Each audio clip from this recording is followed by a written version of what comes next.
மாறனேர் நம்பி, சொல்லுங்கள் மலரண்டாரே. அவ்வளவு ஆர்வமாக இந்த மண்டபத்தை பார்க்க வேண்டும் என்று சொன்னாய். இப்போது என்ன, ஏதும் பேசாமல் பிரம்மை பிடித்தவன் போல் நின்று விட்டாயே. மலரண்டாரே, அதை நான் எப்படி சொல்வதென்றே எனக்கு புரியவில்லை. நீ ஏதாவது சொன்னால்தானே எனக்கு புரியும். இல்லை, இந்த கருங்கற்கள் எவ்வளவு அசாத்தியமான பாக்கியம் பெற்றிருந்தால் இத்தகைய பேர் பெற்றிருக்கும். அத்தகைய பேர் எனக்கு அமையவில்லையே என்று நான் ஏங்கிக் கொண்டிருக்கிறேன். நீ என்ன சொல்கிறாய்? நீங்களே யோசித்து பாருங்கள். இந்த காலட்சேப மண்டபம் வரலாற்றில் எத்தகைய அற்புத பொக்கிஷமாக திகழப் போகிறதோ நீங்களே பாருங்கள். எதை வைத்து நீ அப்படி சொல்கிறாய்? என்ன புரியவில்லையா? நமது குருநாதர் அந்த மண்டபத்தில் அமர்ந்து எத்தகைய உன்னதமான விளக்கங்களை சொல்லி உயர்ந்த விஷயங்களை மக்களுக்கு எடுத்து கூறி எவ்வளவு பேரை உன்னதமான வழிக்கு அழைத்துச் செல்ல போகிறார்.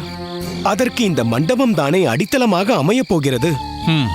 அந்த பாக்கியம் எனக்கு கிடைக்கவில்லையே. மாறனேர் நம்பி, அந்த பாக்கியம் உனக்கில்லையே என்று நீ வருந்துகிறாயே, அதுதான் நீ செய்த பாக்கியம். நான் பிறப்பால் ஒரு பிராமணன். நான் கோயிலுக்கு சென்றாலோ அல்லது எந்த முக்கிய நிகழ்ச்சியாக இருந்தாலும் எனக்குத்தான் முதலிடம் கொடுப்பார்கள். ஆனால் என்னை பொறுத்தவரை அந்த முதல் மரியாதை உனக்குத்தான் தரப்பட வேண்டும்.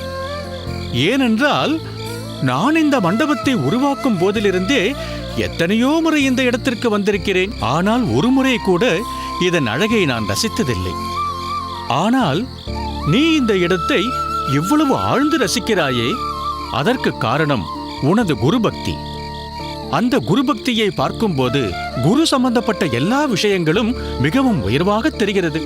அத்தகைய பார்வை உனக்கு கிடைத்திருக்கிறதே, அதைவிட சிறந்த பாக்கியம் வேறு என்ன வேண்டும்? உனக்கு இருக்கக்கூடிய இத்தகைய குருபக்தி எனக்கு இல்லாமல் போய்விட்டதே. அப்படியெல்லாம் ஏன் நினைக்கிறீர்கள் மலரண்டாரே? குருபக்தி என்பது எல்லோரிடத்திலும் இருக்கக்கூடியதுதான்.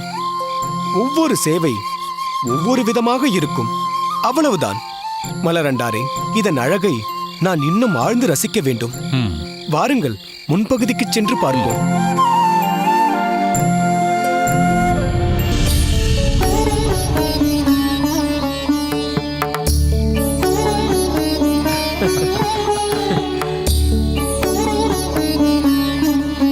மாறனேர் நம்பி, சொல்லுங்கள். போதும், மண்டபத்தின் அழகை ரசித்ததெல்லாம் திருக்கோஷ்டியூராரை மனதில் நினைத்துக் கொண்டு எதிலும் செயல்படு.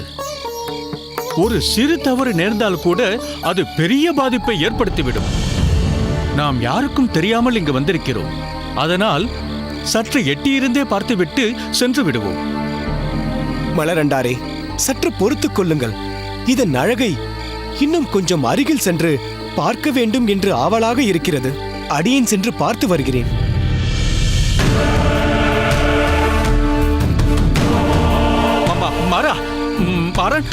மாறனேர் நம்பி.